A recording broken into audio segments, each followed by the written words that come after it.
किसान नेताओं के साथ सरकार के मंत्रियों की बैठक से खबर है। बैठक के पहले सेशन में कानूनों को रद्द करने और एमएसपी के लिए कानून बनाने को लेकर चर्चा हुई है और अब लंच के बाद बाकी दो मुद्दों पर बात होगी।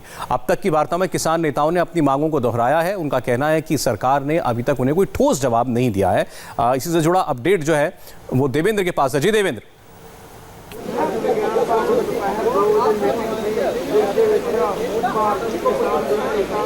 देवेंद्र, आपको आवाज मिल रही है हमारी? तो अभी तक की बातचीत कहां तक पहुंची है, क्या पता चला?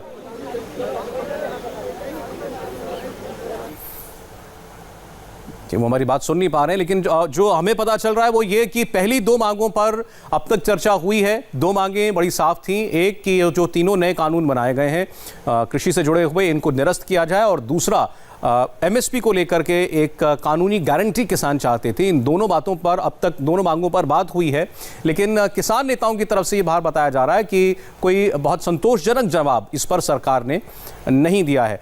देवेंद्र, अभी तक बातचीत कहां तक आगे पहुंची है, क्या और आपको पता चला?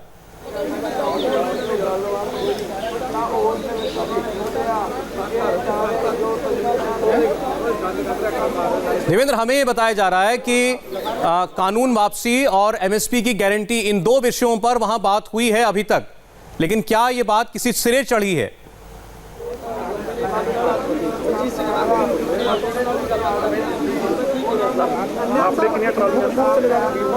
पवन, आप तक अगर अंदर से खबर आ रही हो? जी बिल्कुल, जो अंदर से खबर आई है वो इस हिसाब की है कि जो 4 एजेंडा पॉइंट्स दिए गए थे उसमें सबसे पहला एजेंडा यही था कि 3 कानून वापस लिए जाएं, जिस पर सरकार की तरफ से और किसानों की तरफ से पक्ष रखे गए, लेकिन इसके बावजूद ये पेंडिंग है, यानी इस पर कोई फैसला नहीं हो पाया।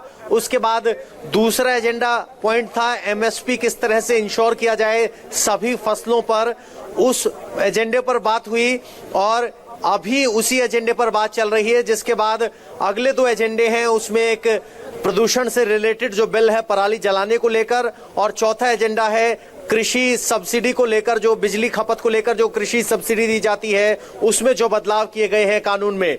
तो हो सकता है कि आखिरी 2 मांगों में, जिसमें पराली जलाने पर 1 करोड़ के जुर्माने की बात है और बिजली सब्सिडी खत्म किए जाने की बात है, हो सकता है कि उन 2 मुद्दों पर कोई सहमति बने जो आगे का रास्ता तय करे। लेकिन एक बात जो कंफर्म है कि सरकार ने तीनों कानून वापस लेने की मांग को नकार दिया है। दोनों पक्षों ने अपने अपने पक्ष रखे, लेकिन इस पे कोई बात तो हो रही है। इसका मतलब यह है कि चारों जो एजेंडा लेकर के गए थे किसानों के नेता, उन पर एक एक करके बात हो रही है। बहरहाल किसानों की मांगों पर तो अभी तक कोई फैसला नहीं हो पाया, लेकिन रजनीकांत ने एक फैसला कर लिया कि अब वो राजनीति में नहीं आएंगे। आखिर रजनीकांत को ये मुश्किल फैसला क्यों लेना पड़ा? कभी हाँ कभी ना में उलझी रजनीकांत की अधूरी सियासत पर फुल डॉक्यूमेंट्री एक ब्रेक के बाद।